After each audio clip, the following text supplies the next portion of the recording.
Оф, Любов, писна ми по цял ден и се цъкаме на телефоните. Дай да направим нещо ново, нещо различно. Какво? Имаш ли идеи? Не, няма. Абе, дай да видим уния 2 книги, които ни бяха подарили. Айде. Дайте да изпълним едно предизвикателство за двойки и да видим дали си заслужава. Ще направим едно предизвикателство за вкъщи, едно предизвикателство за навън.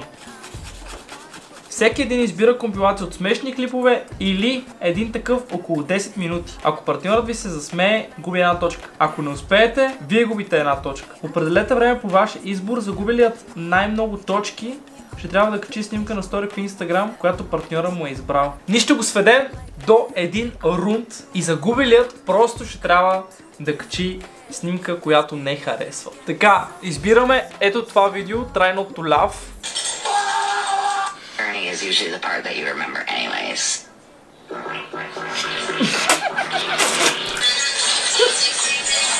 want to feel like it's raining on me.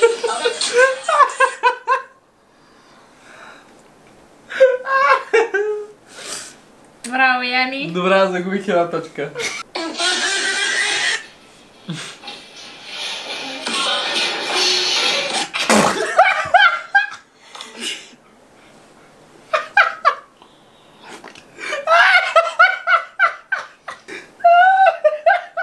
You got your rapist homo thug black balls over there. What the hell are you talking about?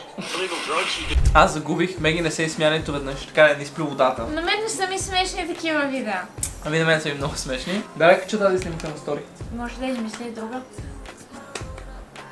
Много е красив.